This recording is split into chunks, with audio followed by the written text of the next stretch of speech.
September 10, 2001. The Twin Towers stood as they had for 28 years, familiar fixtures of the Manhattan skyline that most New Yorkers had learned to tolerate, if not love. By that point, the architectural battles had faded. The neighborhood they destroyed was forgotten. The protests and lawsuits belonged to history. The towers had become successful, their office space commanding premium rents, their observation deck drawing millions of tourists annually. They were no longer controversial. They were simply there. 24 hours later, everything changed. The attacks transformed hated buildings into beloved symbols overnight. Within weeks, criticism became impossible. The towers were frozen in collective memory as pure victims, stripped of the complicated history that preceded their destruction. But that history existed. For decades, the World Trade Center represented everything critics believed was wrong with American urban development. The story begins in the 1960s when New York City faced a crisis. New York City in 1960 was a metropolis visibly fracturing. The signs of decline were unmistakable. Middle-class families were abandoning the city for the suburbs in accelerating numbers.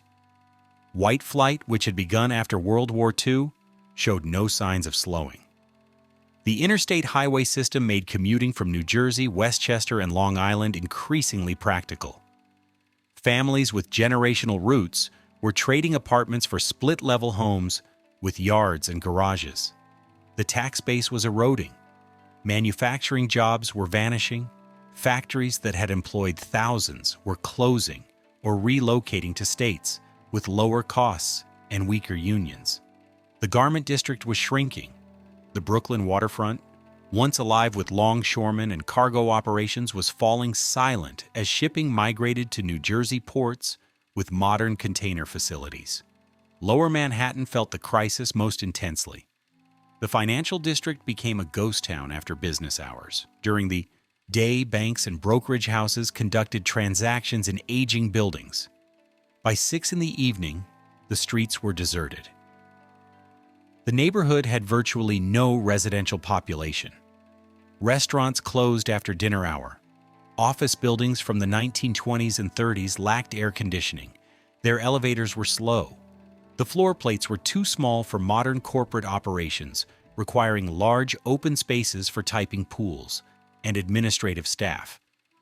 Major banks were seriously considering abandoning Lower Manhattan entirely. Several institutions had commissioned relocation studies examining Midtown Manhattan or suburban office parks in Connecticut and New Jersey. The numbers looked compelling. Suburban land was cheaper. Construction costs were lower. Executives could drive to work. Parking was abundant and free. The financial district faced genuine obsolescence. The narrow 17th-century streets could not accommodate modern traffic. A bank needing 50,000 contiguous square feet for back-office operations could not find it in Lower Manhattan. Property values reflected the malaise. Financial district real estate was stagnant or declining, while Midtown Manhattan was booming. Developers were constructing glass and steel towers along Park Avenue and 6th Avenue to house corporate headquarters relocating from downtown. The Seagram Building had opened in 1958. Lever House had preceded it in 1952. These buildings represented the future. Lower Manhattan looked increasingly like the past. The psychological impact mattered as much as the economic reality. New York had always defined itself as a forward-looking city that rebuilt constantly. But in 1960, the dominant narrative was decline. The city that had emerged from World War II as the unquestioned capital of global finance was losing confidence. Los Angeles was booming. Houston was expanding. Even Boston was successfully reinventing itself around technology and education. New York felt paralyzed while others moved ahead. Into this environment stepped a man with both the motivation and resources to attempt something dramatic. David Rockefeller was 45 years old in 1960. He had become president of Chase Manhattan Bank 2 years earlier. He was the youngest son of John D. Rockefeller Jr. and grandson of the Standard Oil founder who had been the wealthiest man in American history. David Rockefeller had inherited not just money, but a sense of obligation to shape the world according to his vision. Chase Manhattan Bank was headquartered in Lower Manhattan. The bank owned substantial real estate in the area. Rockefeller had direct financial exposure to the neighborhood's fate. When property values declined, Chase Manhattan's holdings declined with them. Rockefeller's interest in reviving Lower Manhattan was not purely philanthropic. It was sound business. But Rockefeller also genuinely believed in cities. He had studied economics at the London School of Economics and earned a doctorate from the University of Chicago. He had observed how other global financial centers were modernizing. London was rebuilding after wartime destruction. Frankfurt was constructing new banking facilities. Tokyo was expanding rapidly. New York seemed stuck. Rockefeller believed that without modernization, Lower Manhattan would lose its position as the world's financial capital. In 1958, Rockefeller had pushed Chase Manhattan to construct a new headquarters at 1 Chase Manhattan Plaza. The 60-story tower opened in 1961. It was a statement of confidence in the neighborhood's future. The building featured an open plaza at street level, a radical departure from building to the property line. But one building could not reverse the area's decline. Rockefeller understood that reversing the trend required coordinated action. In 1958, he founded the Downtown Lower Manhattan Association. The organization brought together executives from banks, insurance companies, and real estate firms with interests in the financial district. These men controlled billions in assets and employed tens of thousands. They shared Rockefeller's conviction that Lower Manhattan needed dramatic intervention to survive. The association commissioned studies.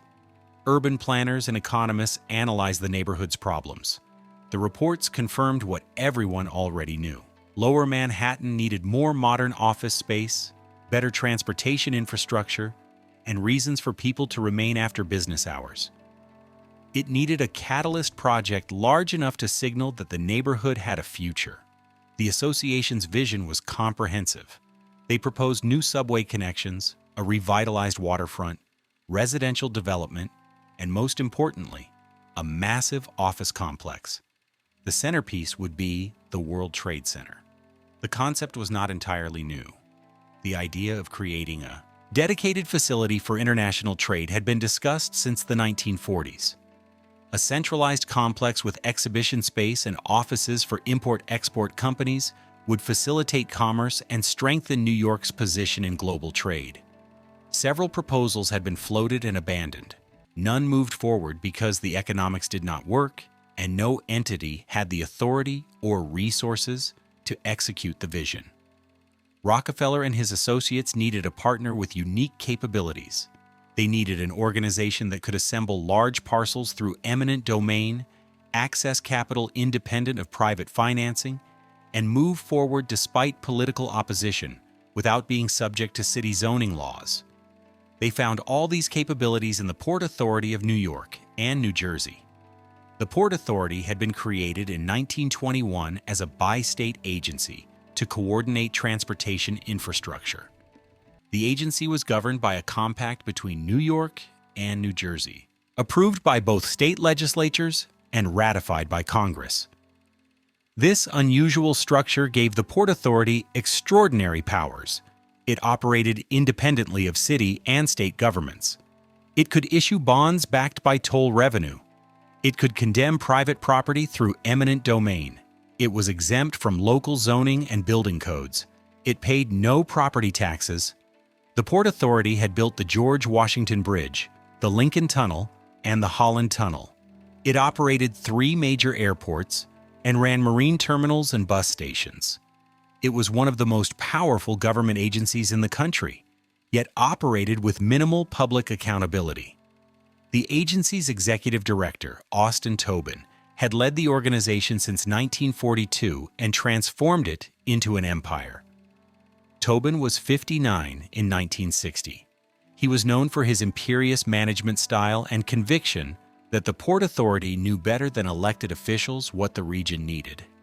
He had successfully defended the agency's independence against repeated attempts by mayors and governors to exert control. He had built the Port Authority into an organization with annual revenues exceeding $200 million. Tobin wanted a legacy project. The bridges and tunnels were functional, but not glamorous. When David Rockefeller approached him about developing a World Trade Center, Tobin saw his opportunity. The partnership between Rockefeller's Downtown Lower Manhattan Association and Tobin's Port Authority would shape everything that followed. These men had the power to remake Lower Manhattan according to their vision. They had access to capital, legal authority, and political connections reaching to the governor's offices in both states. What they lacked was a specific plan or location. Those would come next, and with them would come the opposition. The Port Authority's involvement transformed the World Trade Center from a vague concept into a project that could actually be built. Austin Tobin committed the agency's resources in March of 1961. The formal agreement between the Port Authority and the states of New York and New Jersey was signed in 1962. The project now had institutional backing and legal authority. What it still lacked was a design and a precise location. The Port Authority hired architects to develop initial concepts. The early proposals varied wildly in scale and ambition. Some envisioned a modest complex housing trade-related offices. Others proposed something far more grandiose. Tobin wanted a project that would generate substantial revenue to support the Port Authority's other operations. A small facility would not accomplish that goal. The site selection process revealed the true nature of what was being planned. The Port Authority considered several locations in Lower Manhattan, evaluating sites based on accessibility, size, and the cost of land acquisition. The site they selected was on the west side of Lower Manhattan, bounded roughly by Vesey Street to the north, Liberty Street to the south, Church Street to the east, and West Street to the west. The area was known as Radio Row. It had been called that since the 1920s when small electronics shops began clustering in the neighborhood. By 1960, Radio Row had evolved into a thriving commercial district specializing in electronics, radio equipment, and related goods. The neighborhood was dense with small businesses.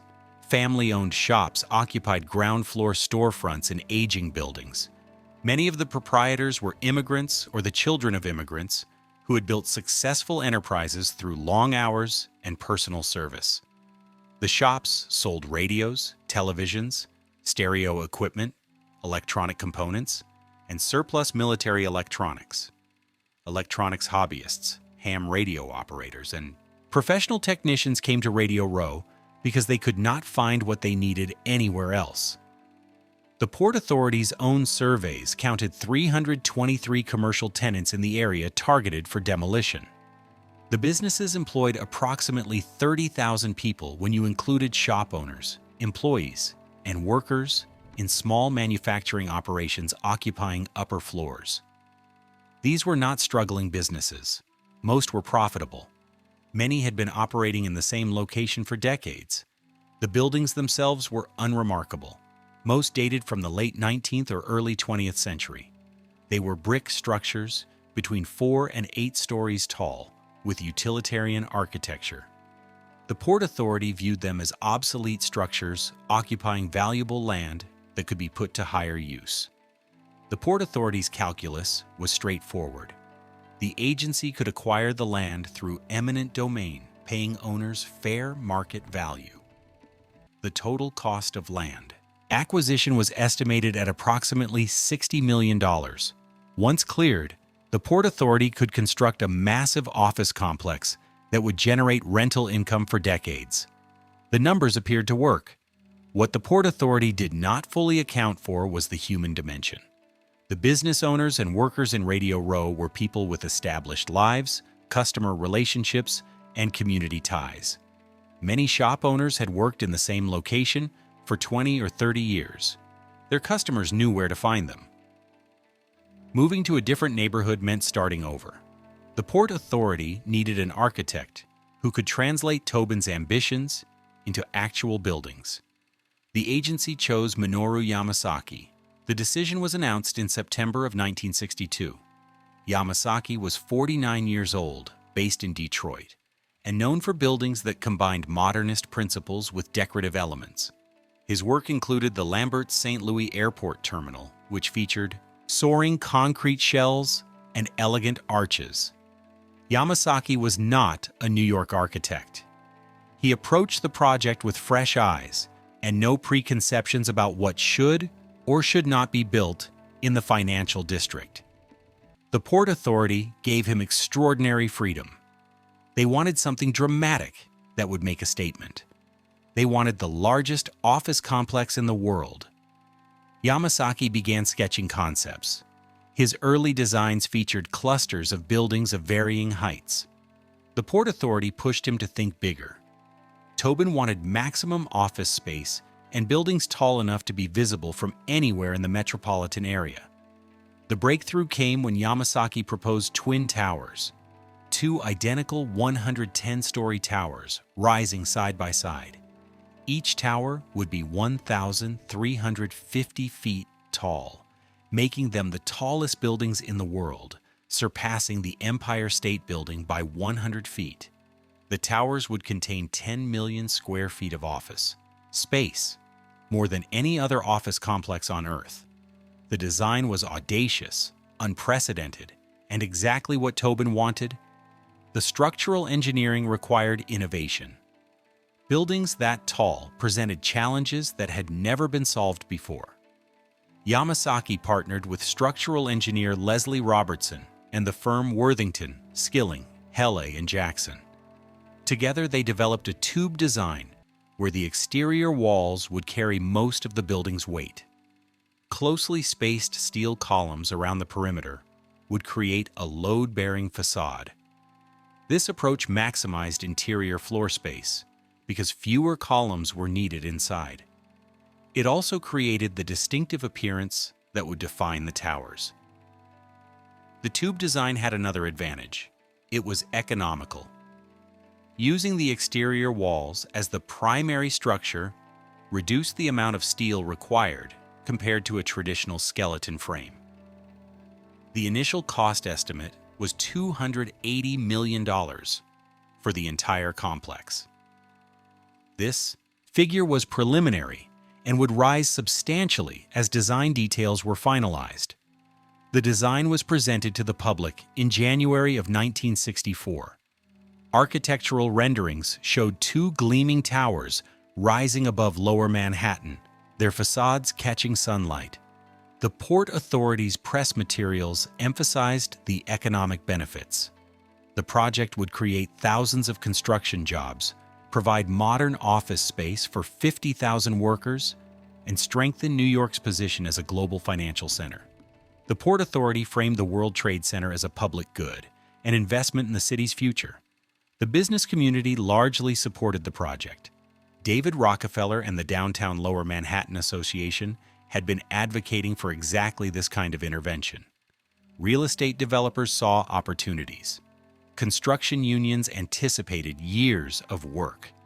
The initial reaction from establishment institutions was positive, but the business owners in Radio Row saw something different.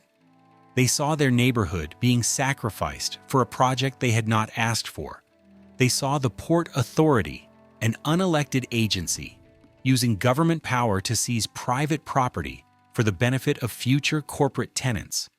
They saw their businesses being destroyed to make room for something that would enrich others while leaving them with nothing. The opposition organized quickly. Oscar Newman emerged as the most prominent voice of resistance. Newman owned a small electronics shop on Cortlandt Street in the heart of Radio Row. Newman understood immediately that his business was finished. He could not simply move to another location and expect his customers to follow. The specialization of Radio Row meant that customers came to the neighborhood, not to individual shops. Scatter the shops across the city and the ecosystem that supported them would collapse. Newman and other business owners formed the Downtown West Businessmen's Association to fight the project. They hired lawyers. They held meetings. They contacted elected officials. They discovered something that would shape everything that followed. The Port Authority was essentially immune to normal political pressure. It answered to both governors jointly, and both governors, Nelson Rockefeller in New York and Richard Hughes in New Jersey, supported the World Trade Center. The legal battle began in earnest in 1963. The Downtown West Businessmen's Association filed suit in state court, challenging the Port Authority's right to condemn their property. The lawsuit made two fundamental arguments. First, the plaintiffs argued that the World Trade Center was not a legitimate public purpose that justified the use of eminent domain. The Constitution's Fifth Amendment allows government to take private property for public use with just compensation. Building highways, schools, or bridges qualified as public use. But the World Trade Center would be an office building complex leased to private corporations. The tenants would be banks, insurance companies, and trading firms. How is that different from any private real estate development? Second, the plaintiffs argued that the Port Authority was exceeding its charter. The agency had been created to coordinate transportation infrastructure, not to become a real estate developer. Constructing the world's largest office complex did not fall within the agency's mandate. The lawsuit asked the courts to block the project entirely or strip the Port Authority of its ability to use eminent domain for this purpose. The legal arguments had merit. The question of whether commercial office development constituted legitimate public use was genuinely ambiguous. Courts had generally given government-wide latitude in defining public purpose, but there were limits. The Port Authority's lawyers argued that facilitating international trade qualified as public purpose and that the World Trade Center would serve that function. The fact that most of the space would be leased to companies with no connection to international trade was presented as incidental. The case wound through the courts for 2 years. In 1965, the New York Court of Appeals, the state's highest court, delivered its decision. The court ruled that the Port Authority had acted within its authority. The judges accepted the agency's argument that facilitating commerce qualified as a legitimate public purpose. The decision acknowledged that private businesses would occupy most of the space, but held that this did not invalidate the project. The ruling cleared the way for demolition to begin. The legal defeat devastated the Radio Row business owners. They had believed that the courts would protect them. The Court of Appeals decision revealed that in practice, government agencies had enormous discretion. If the Port Authority claimed a project served public purpose, courts would defer to that judgment unless the claim was completely absurd. The business owners had one option remaining. They could refuse to leave and force the Port Authority to physically remove them. This would not stop the project, but it would create public attention. In the spring of 1966, the Port Authority sent notices to all property owners and tenants in the demolition zone. The notices provided 90 days to vacate. Compensation offers were made based on appraisals. Property owners received payments for their buildings. Tenants received relocation allowances that were supposed to cover moving expenses and lost business. The amounts were determined by formulas that reduced human disruption to dollar figures. A business that had taken decades to build was valued at a few $1,000s in relocation assistance. Most of the business owners took the money and left. They had families to support. Fighting the Port Authority further seemed pointless. The courts had ruled. The politicians supported the project. By summer, the majority of shops in Radio Row had closed. Windows were soaped over. Going out of business signs appeared. The neighborhood began dying, but a core group refused. Oscar Newman and approximately 24 other shop owners stayed. They kept their stores open even as the buildings around them emptied. They made clear they would not leave voluntarily. If the Port Authority wanted their property, it would have to take it by force. The Port Authority was prepared for resistance. The agency contacted the New York City Police Department and arranged for officers to be present when evictions began. On the appointed days in late 1966 and early 1967, police accompanied Port Authority officials to the remaining occupied buildings. The evictions were confrontational, but not violent. Shop owners refused to unlock their doors. Police forced entry. Business owners sat at their counters or chained themselves to fixtures. Officers physically removed them and placed them on the street. Inventory was left behind to be disposed of later. Within hours, buildings that had housed working businesses were empty and secured with new locks. The dispossessed owners stood on the sidewalk watching police board up the entrances. Journalists covered some of the evictions. Photographs appeared in newspapers showing middle-aged men in suits being escorted from their shops by uniformed officers. The images created sympathy but did not change outcomes. Public opinion had limited effect on an agency that was not accountable through normal democratic processes. The Port Authority answered to two governors, both of whom wanted the World Trade Center built. The demolition proceeded quickly once the buildings were emptied. Wrecking crews moved in with heavy equipment. Entire blocks were reduced to rubble in weeks. By mid-1967, Radio Row had ceased to exist. The 13 blocks that had contained 323 businesses and provided livelihoods for thousands of people were flattened.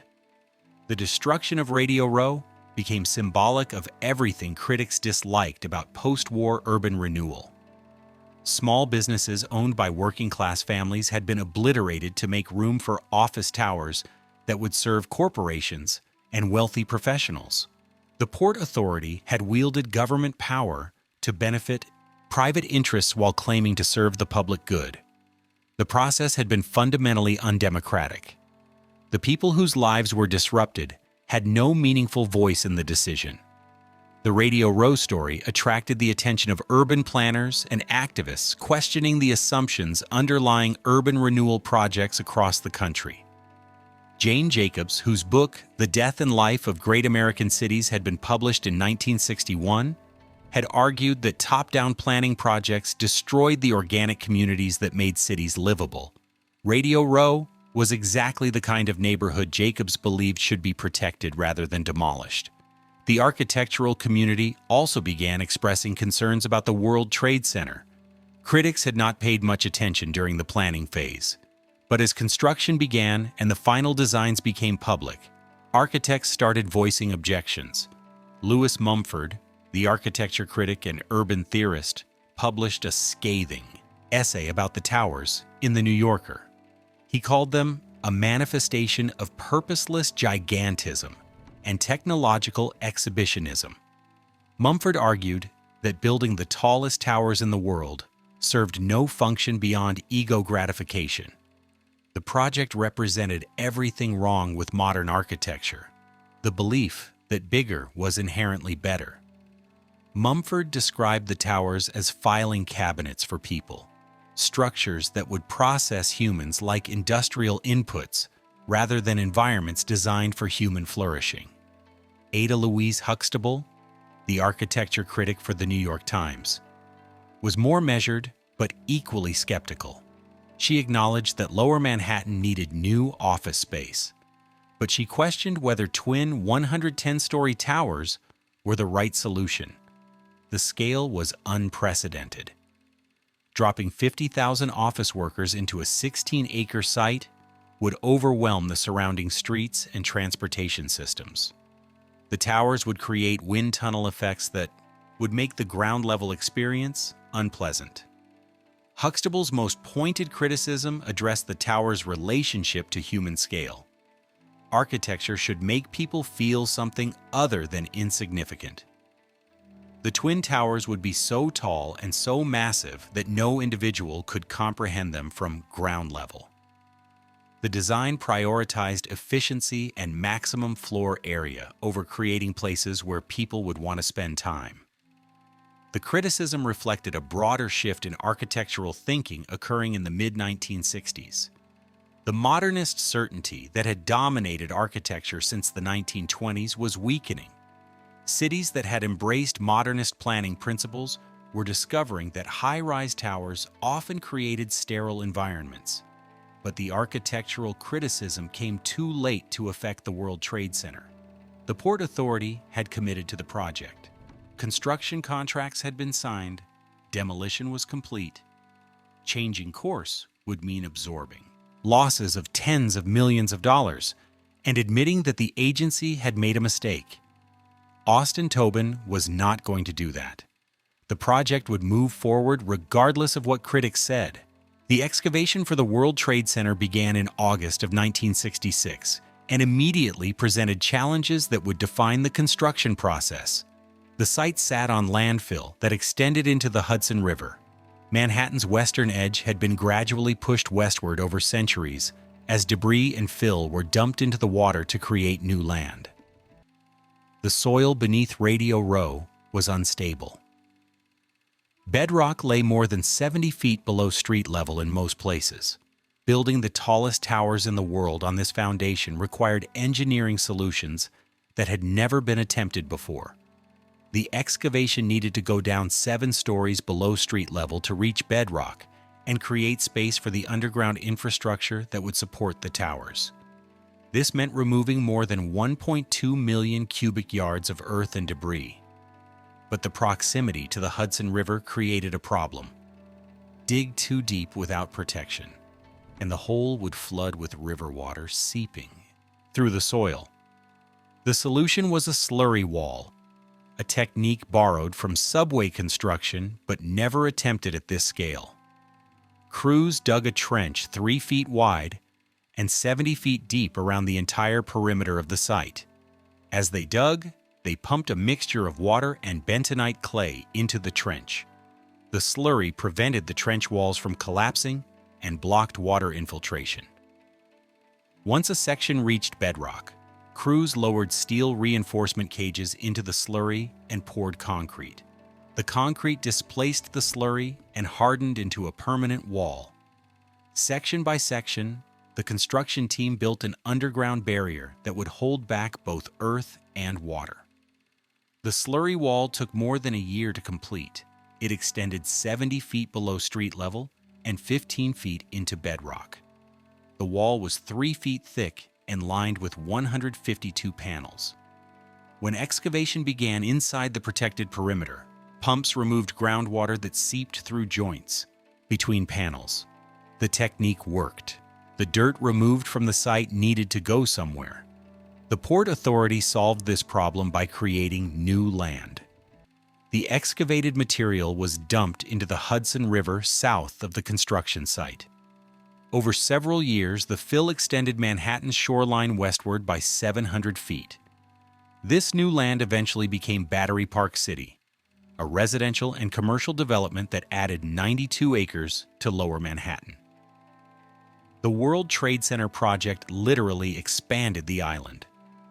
Construction of the towers themselves began in 1968.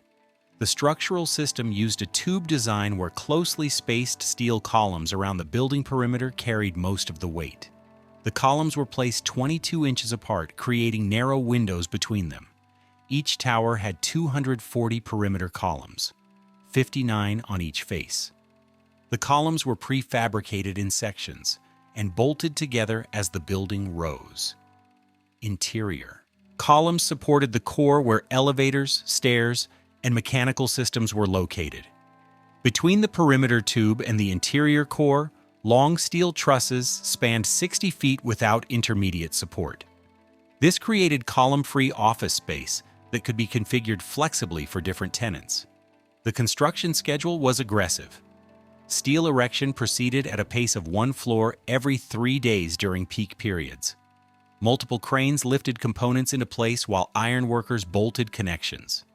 At the height of construction, the project employed more than 3,500 workers on site simultaneously. Construction trailers, material staging areas, and worker facilities occupied the surrounding streets. Safety was a constant concern. High-rise construction is inherently dangerous. Workers operated hundreds of feet in the air in all weather conditions. Despite safety protocols, the project experienced fatalities. By the time construction was complete, 60 Workers had died in accidents at the site. The deaths were reported but did not stop the work. Construction continued on schedule. The Port Authority maintained control over every aspect of the project. Austin Tobin had appointed Malcolm Levy as the Director of World Trade Department. Levy oversaw construction, budget, and timeline. He reported directly to Tobin.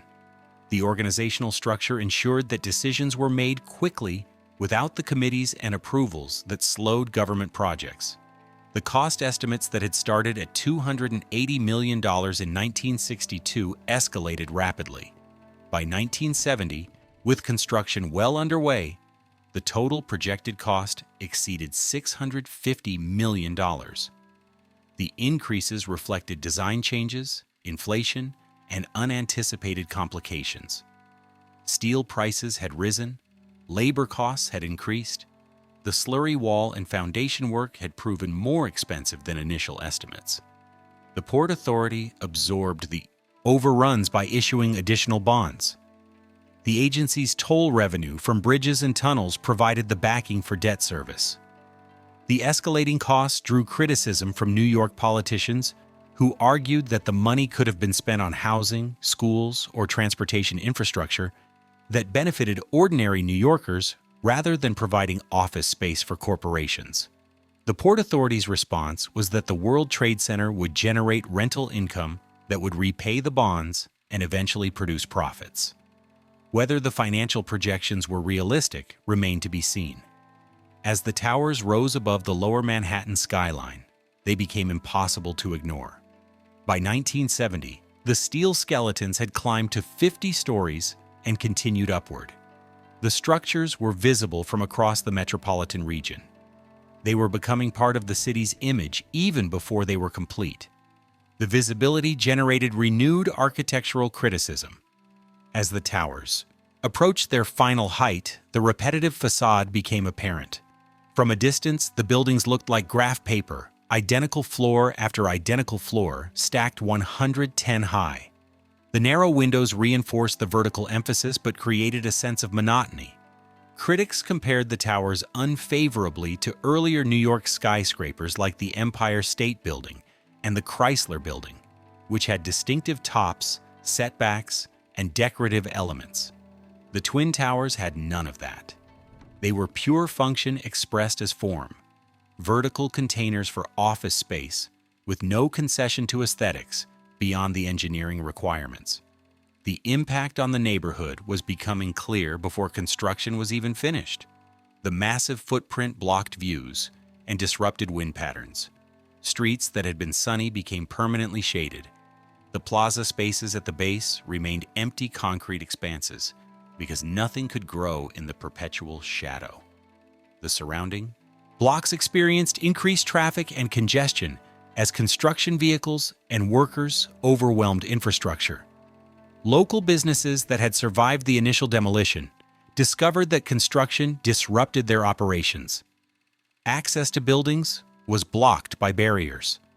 Noise from pile drivers and heavy equipment made normal business difficult.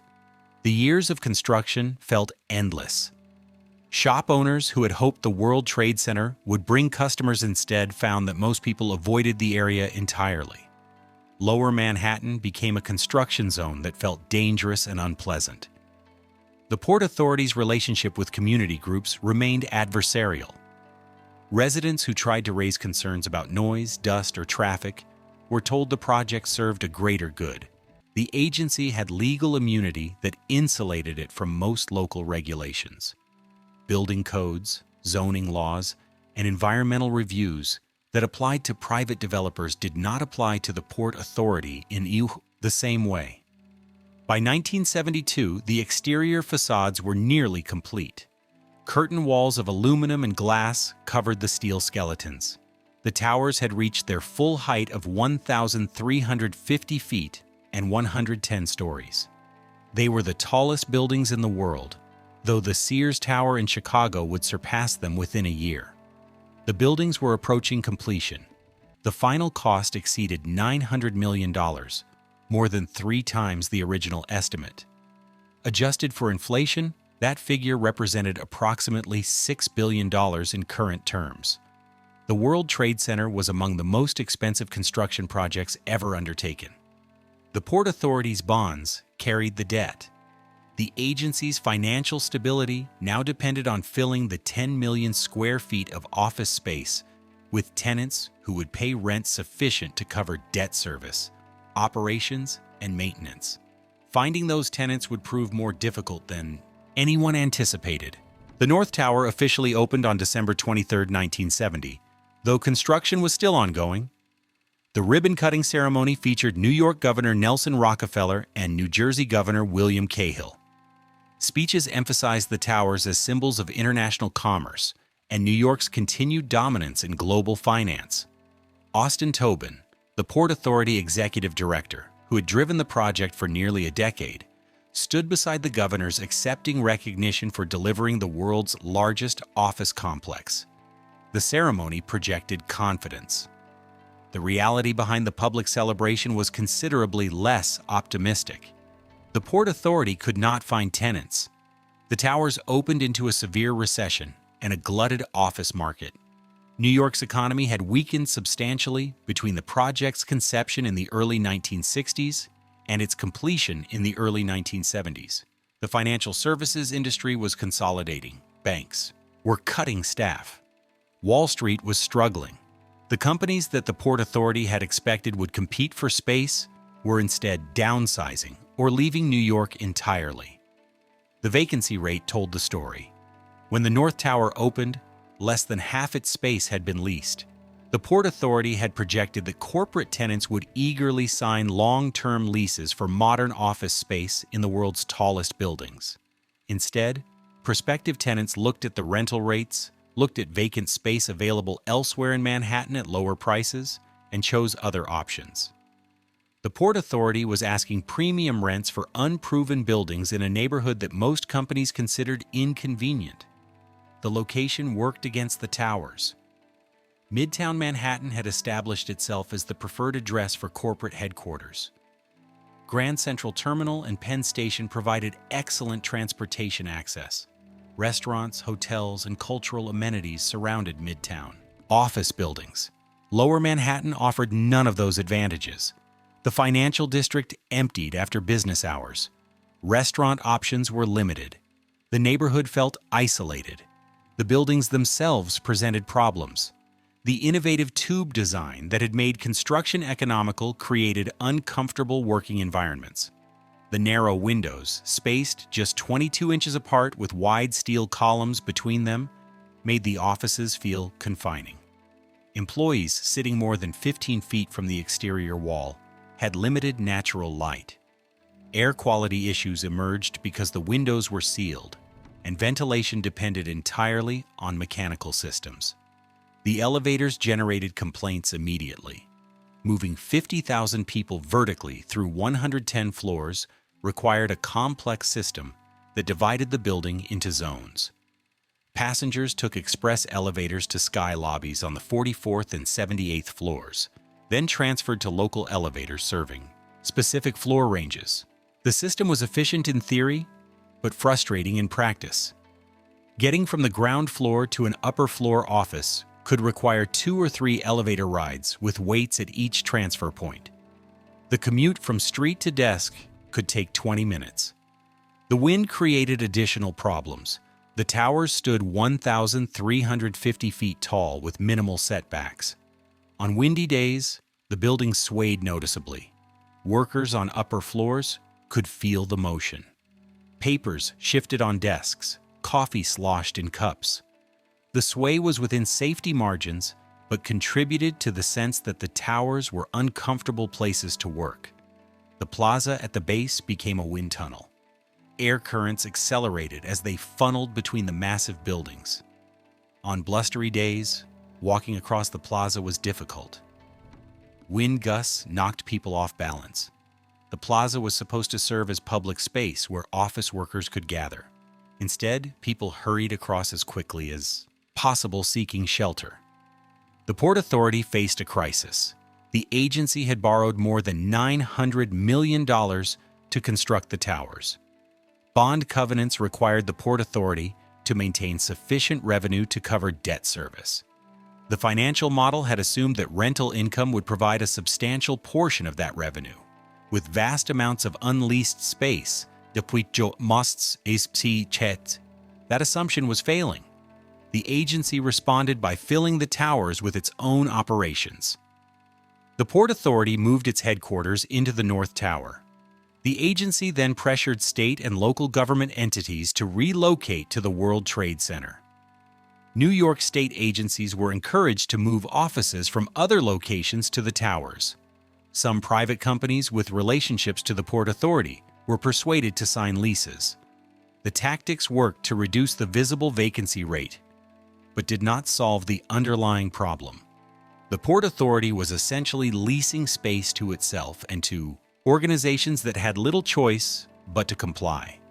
The financial problems were compounded by operating costs. Maintaining buildings of this size required enormous expenditures. Climate control for 10 million square feet consumed massive amounts of energy. Elevator maintenance alone required a dedicated staff. Even with substantial occupancy, the towers were losing money. With occupancy below 50%, the losses mounted. The architectural criticism intensified as the towers became occupied. Ada Louise Huxtable returned to the subject in a 1973 column for the New York Times. She acknowledged that the towers had become part of the skyline, but questioned whether their presence improved anything. The buildings were technically impressive, but aesthetically disappointing. They demonstrated engineering prowess, but ignored human needs. Other critics were less restrained. Architecture professor Manfredo Tafuri called the towers examples of architecture reduced to pure quantity, buildings that had nothing to say beyond their size. British architecture critic Rayner Banham described them as gigantism for its own sake, towers that existed to be tall rather than to serve any purpose that required height. The comparison to the Empire State Building became inevitable and unflattering. The Empire State Building, completed in 1931, had been designed with Art Deco details and a dramatic spire that made it instantly recognizable. The building had proportion and character. The Twin Towers looked like they had been designed by an algorithm optimizing for floor area. The Empire State Building inspired affection. The Twin Towers inspired nothing. The Port Authority's public relations efforts emphasized the towers' role in international trade and their contribution to New York's economy. But the reports could not change the lived reality. The towers stood half empty while the city struggled through economic crisis.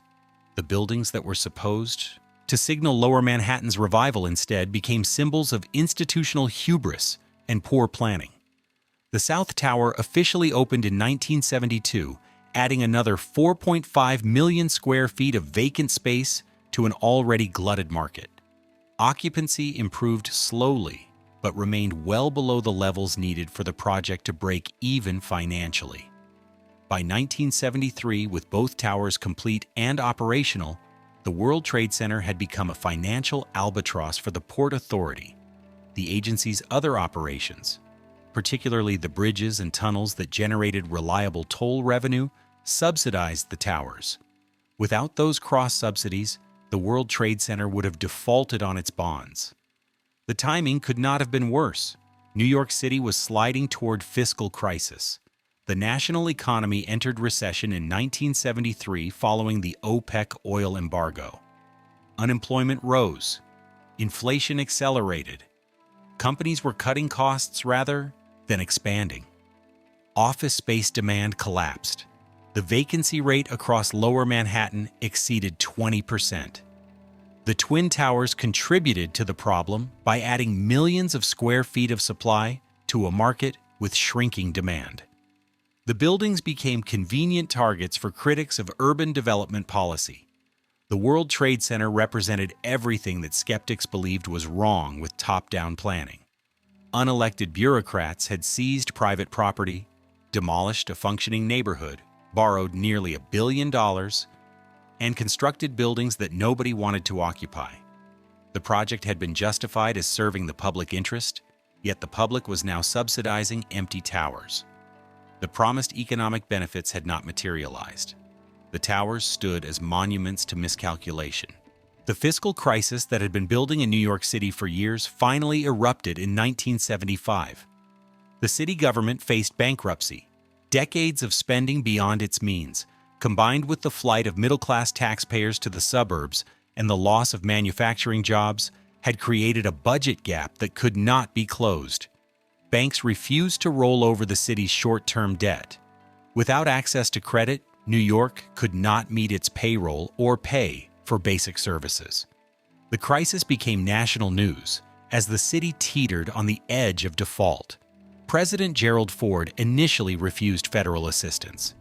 His position was summarized in a New York Daily News headline that became infamous: "Ford to city drop dead." The federal government eventually provided loan guarantees that helped the city avoid bankruptcy, but only after New York implemented severe austerity measures. City services were slashed. Police and fire departments laid off thousands. Subway service was reduced. Parks deteriorated. The city that had been the symbol of American urban vitality was visibly failing. The Twin Towers stood in the middle of this collapse as symbols of misplaced priorities. The Port Authority had spent nearly $1 billion constructing office buildings that sat half empty while the city could not afford to keep schools open or collect garbage regularly. The towers represented resources that could have been used differently. Critics pointed out that the money could have funded transit improvements, affordable housing, or infrastructure repairs that would have benefited ordinary New Yorkers rather than corporate tenants who were not even willing to lease the space. The Port Authority defended itself by noting that the agency's finances were separate from the city's budget. The World Trade Center had been funded through bonds backed by toll revenue, not by city taxes. This argument was technically correct, but emotionally unsatisfying. The public saw powerful institutions building monuments while the city crumbled. The distinction between Port Authority finances and city finances mattered to accountants, but not to people watching their neighborhoods decay. The towers became associated with everything people disliked about 1970s New York. The buildings embodied corporate power, bureaucratic arrogance, and the prioritization of development over community needs. They stood for urban planning that valued mega projects over incremental improvements, that believed problems could be solved by building bigger rather than addressing root causes. The architectural form reinforced this perception. The towers were massive, impersonal, intimidating. They loomed over lower Manhattan like tombstones, marking the death of the city's confidence. Popular culture reflected and amplified the negative perception. The 1976 remake of King Kong used the Twin Towers as the setting for the film's climax. In the original 1933 film, Kong had climbed the Empire State Building.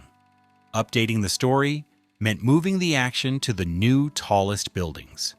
But the change carried symbolic weight. The Empire State Building had been a symbol of optimism and achievement during the Depression. The Twin Towers in 1976 symbolized nothing inspirational. They were just tall. Kong's rampage across the towers played as destruction fantasy, the satisfying spectacle of unpopular buildings being damaged. Other films used the towers as shorthand for corporate dehumanization. Television shows depicted them as places where soulless executives made decisions that harmed ordinary people. The buildings became visual code for institutional power, divorced from human concerns. This was not an image the Port Authority could easily counter, because it was grounded in the tower's actual history and appearance. The activist community that had opposed the tower's construction felt vindicated. Oscar Newman, the Radio Row shop owner who had fought the project through the 1960s, gave interviews reminding people of what had been destroyed. The 323 businesses and 30,000 jobs lost had been real. The neighborhood that was erased had been functioning. The Port Authority had promised that the World Trade Center would create economic vitality that would more than compensate for what was lost. That promise had not been kept. The towers stood half empty while the area around them remained desolate after business hours. The Port Authority slowly improved occupancy through the late 1970s by continued arm twisting of state agencies and companies with government relationships. By 1979, occupancy had reached approximately 80%, but even this level required ongoing subsidies from the Port Authority's profitable operations. The towers remained financial disappointments. The restaurant Windows on the World, which opened on the 106th and 107th floors of the North Tower in 1976, provided one of the few positive associations with the buildings. The restaurant offered spectacular views and high-quality cuisine. It became a destination for special occasions and business entertainment. Food critics gave it favorable reviews. Windows on the World demonstrated that the towers could house something that people actually wanted to experience, rather than merely tolerate. But a restaurant could not redeem the building's larger failures. The observation deck on the South Tower attracted tourists, though not in the numbers the Port Authority had hoped for. The Empire State Building's observation deck remained far more popular. Visitors who went to both found the Twin Towers' views less satisfying despite the greater height. The Empire State Building's Art Deco architecture and historical associations gave it appeal beyond the view. The Twin Towers offered only altitude. The plaza spaces at the base never functioned as intended. The Port Authority had envisioned outdoor areas where office workers would gather and where public events could occur. In practice, the windswept plazas remained mostly empty. Attempts to program the space with performances and exhibitions had limited success. People passed through quickly on their way to somewhere else. The space was hostile to human presence in ways that skilled landscape architects might have ameliorated, but that the engineering-focused design had ignored. The tower's impact on Lower Manhattan property values was mixed. In the immediate vicinity, the presence of 10 million square feet of office space, competing for tenants, depressed rents in nearby buildings. Landlords of older office towers found they could not compete with the Port Authority's willingness to accept below-market rents. Some buildings in the financial district stood vacant. Farther from the towers, in neighborhoods like Tribeca that had been industrial areas, property values eventually began rising as spillover demand created interest in warehouse conversions. This gentrification would accelerate in the 1980s and 1990s, but in the 1970s, it was just beginning. By the end of the 1970s, the Twin Towers had become part of the New York skyline without becoming beloved. They were recognizable. They appeared on postcards and tourist materials, but they generated no affection. The Empire State Building, the Chrysler Building, even the Woolworth Building inspired emotional responses from New Yorkers, who saw them as architectural achievements and symbols of the city's history. The Twin Towers inspired nothing except perhaps resentment. They were there because they were too expensive to remove, not because anyone particularly wanted them.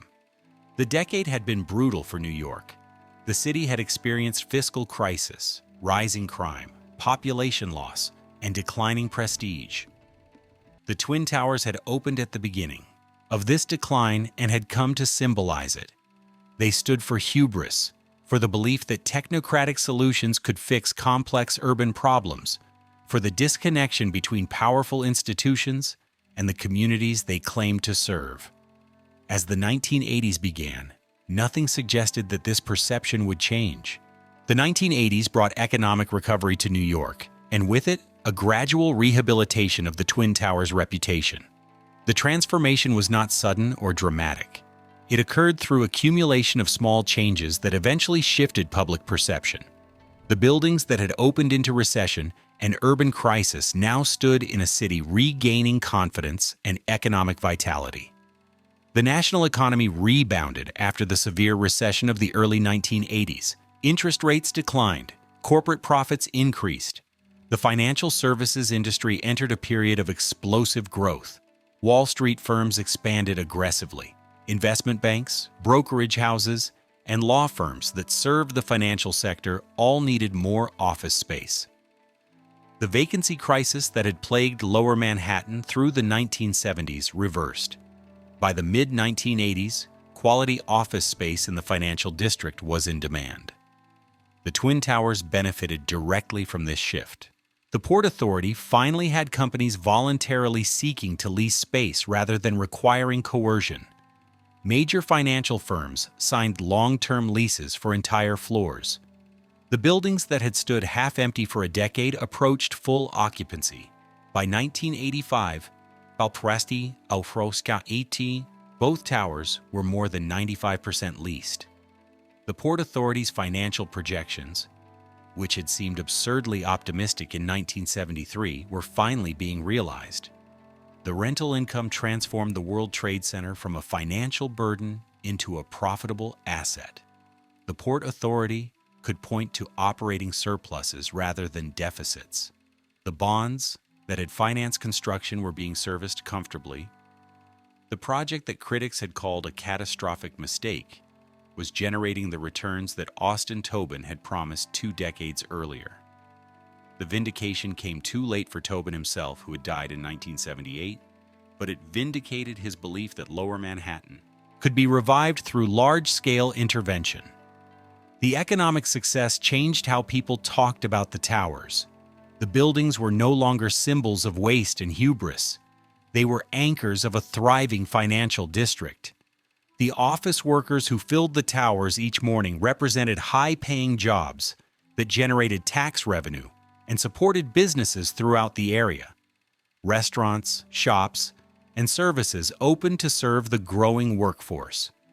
Lower Manhattan was developing the 24-hour vitality that it had lacked in the 1970s. The towers also became more comfortable as occupants and building managers learned to address early problems. Better elevator scheduling reduced wait times. Improvements to the ventilation systems addressed air quality complaints. Building management became more responsive to tenant concerns. The towers would never be beloved buildings in the way that the Empire State Building was beloved, but they became accepted as functional. Workplaces. Employees stopped complaining about working in them. The novelty of the height and the views from upper floors became selling points rather than sources of anxiety. The observation deck evolved into a genuine tourist attraction. By the late 1980s, more than 1 million visitors annually paid admission to ride elevators to the top of the South Tower. The observation deck could not match the Empire State Building's visitor numbers, but it established itself as a destination for tourists who wanted to experience the city's tallest viewpoint. The Port Authority marketed the experience effectively, emphasizing the unique perspective that no other building could match. Windows on the World solidified its position as one of New York's premier restaurants. The establishment became known for hosting important business meetings, celebrating special occasions, and impressing out-of-town visitors. The restaurant generated substantial revenue for the Port Authority and provided positive associations with the towers that had been almost entirely lacking during the 1970s. Food critics continued praising the cuisine and service. The space itself, with floor-to-ceiling windows looking out over the harbor and the city, offered an experience that no other restaurant could replicate. Popular culture began treating the towers differently. Films and television shows depicted them as normal parts of the New York skyline, rather than as symbols of corporate evil or bureaucratic failure. The towers appeared in romantic comedies, action films, and dramas without negative connotations. They were simply there, recognizable landmarks that established a scene's location. The shift was subtle but significant. The buildings were being normalized, integrated into the cultural image of New York without commentary. The architectural criticism did not disappear entirely, but it became less prominent. By the late 1980s, the conversation about the towers focused on their role in the city's economy rather than their aesthetic merits. Critics who had savaged the buildings in the 1970s moved on to other subjects. The Twin Towers receded from immediate critical attention. They were established facts, no longer worth arguing about. The September 1993 bombing shattered any complacency about the tower's security. On February 26, 1993, terrorists detonated a truck bomb in the underground parking garage beneath the North Tower. The explosion killed 6 people and injured more than 1,000. The bomb created a crater several stories deep and knocked out power throughout both buildings. Smoke filled elevator shafts and stairwells. Tens of thousands of workers evacuated in darkness down narrow emergency stairs. The evacuation took hours. Some workers trapped in elevators or above damaged floors were rescued only after extended operations by firefighters. The attack revealed the tower's vulnerability. The buildings had been designed to withstand hurricanes, fires, and even aircraft impacts, but the parking garage had limited security. Anyone could drive a vehicle loaded with explosives beneath the towers and detonate it. The Port Authority responded by implementing new security measures. Vehicle access to the underground areas was restricted. Screening procedures were enhanced. The physical damage was repaired within months, but the psychological impact lasted longer. The bombing also generated an unexpected response from New Yorkers. The towers had been attacked, and the city rallied around them. The buildings that had been resented for decades suddenly became symbols of resilience.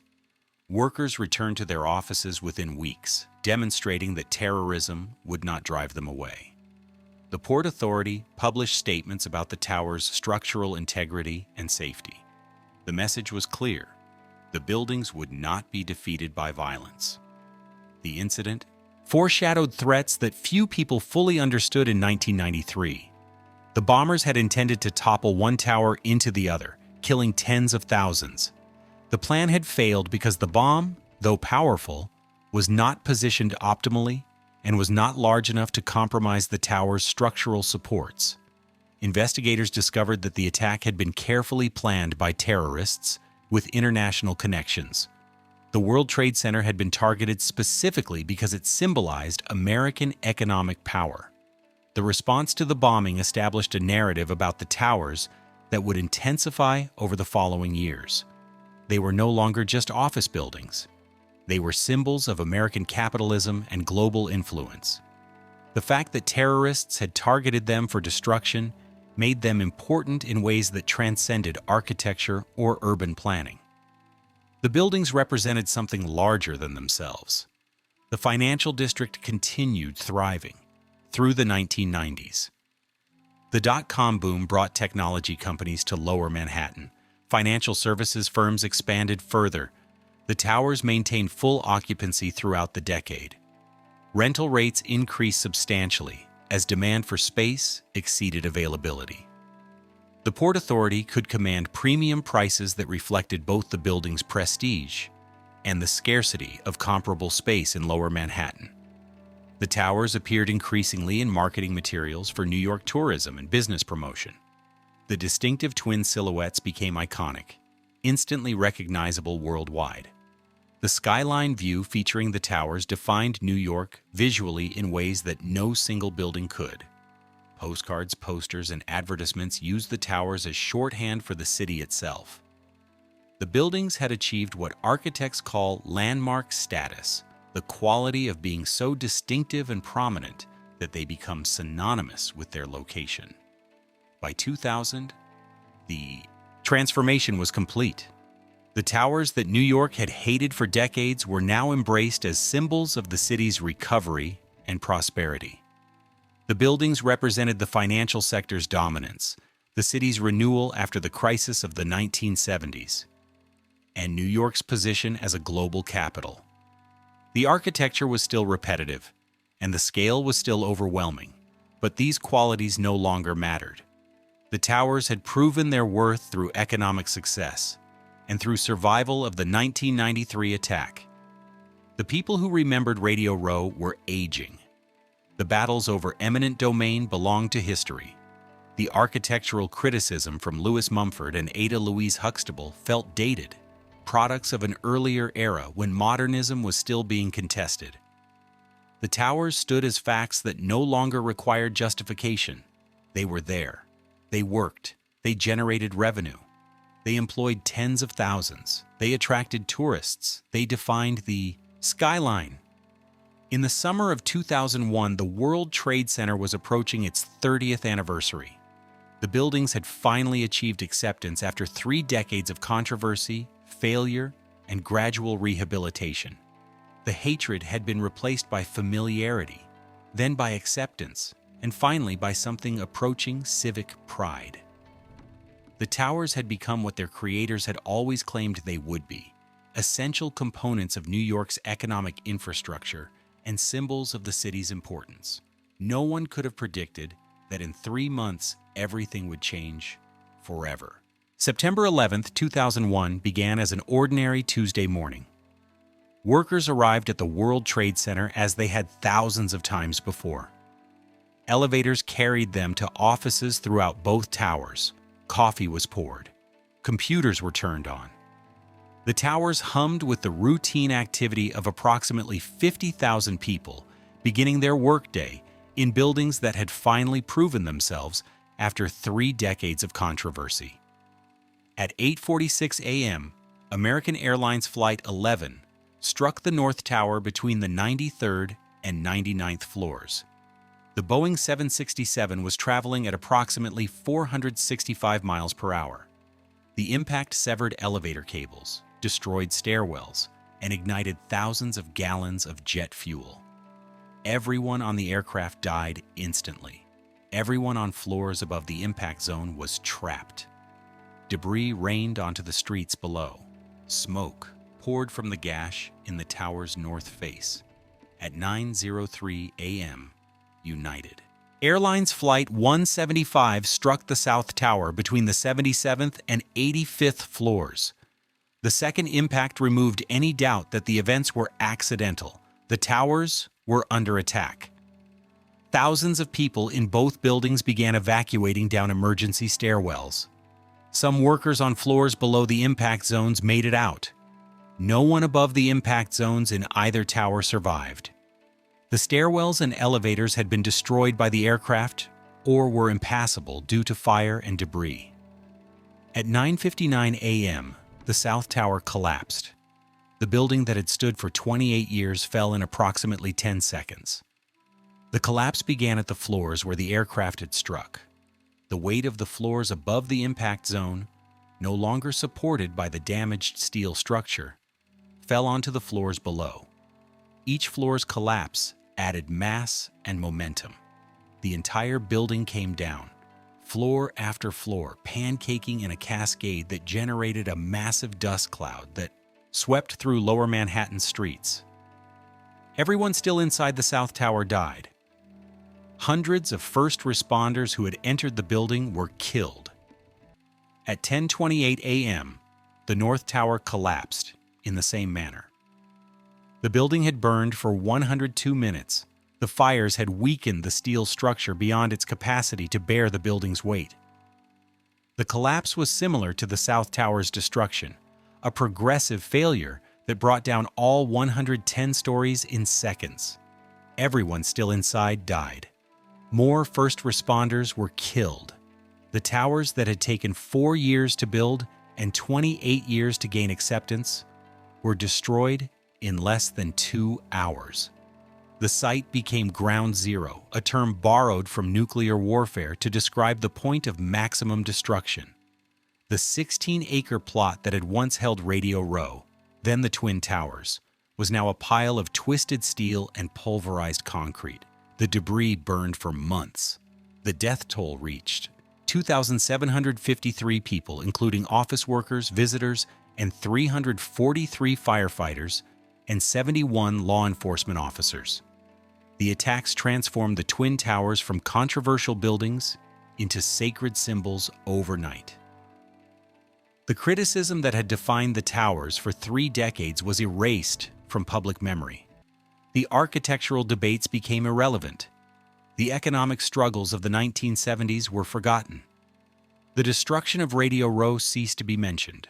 What remained was the image of two towers under attack, the sight of people trapped above the impact zones, the horror of the collapses.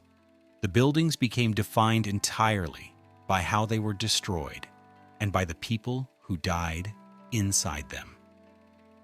The memorial that now occupies the site reflects this transformation. Two reflecting pools mark the exact footprints of the towers. The names of the 2,977 people killed in the attacks are inscribed on bronze panels surrounding the pools. The space is designed for remembrance and mourning. The controversy that preceded the tower's construction is not acknowledged. The 3 decades of hatred and criticism are not mentioned. The memorial presents the towers as innocent victims of unprovoked violence, which they were, but it simplifies their history by erasing everything that came before September 11th. The historical amnesia is understandable. Grieving requires simplification. Honoring the dead means focusing on loss rather than complicated reality. But the erasure comes at a cost. The actual history of the Twin Towers contains lessons about urban development, about the exercise of government power, about the relationship between institutions and communities. Those lessons are lost when history is reduced to martyrdom. Radio Row was a functioning neighborhood destroyed to build the towers. Oscar Newman and the 323 business owners who lost their enterprises were real people whose livelihoods were sacrificed for a project that served other interests. The Port Authority's use of eminent domain raised questions about the limits of government power that remain relevant.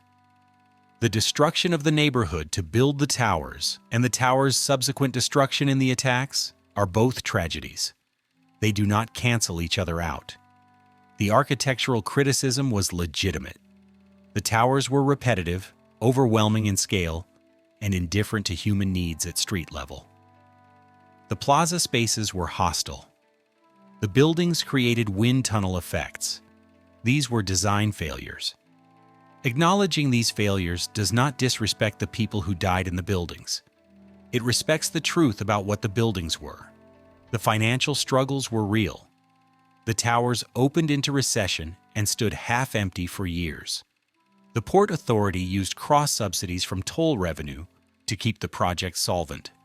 Taxpayers indirectly subsidized empty office towers during a period when the city was cutting essential services. This complicates the narrative of the towers as symbols of American economic success. They eventually became successful, but only after years of failure. The transformation reveals how tragedy rewrites history. Before September 11th, the towers were controversial structures that had finally achieved acceptance through economic success. After September 11th, they became sanctified. The complicated history was replaced by simplified narrative. The towers were always supposed to be there. They were always beloved. This story is emotionally satisfying, but historically false. The reality is that buildings exist in history. They are created by specific people for specific purposes through processes that involve conflict and compromise. The Twin Towers followed this pattern. They were conceived in desperation by businessmen and bureaucrats who believed Lower Manhattan needed dramatic intervention. They were designed by architects who prioritized engineering efficiency over human experience. They were built through the destruction of a neighborhood whose residents opposed the project. They opened into economic crisis and struggled for years. They eventually succeeded economically and gained cultural acceptance. Then they were destroyed. All of these facts are true simultaneously. The towers were symbols of institutional arrogance and also symbols of resilience. They destroyed Radio Row and also revitalized Lower Manhattan.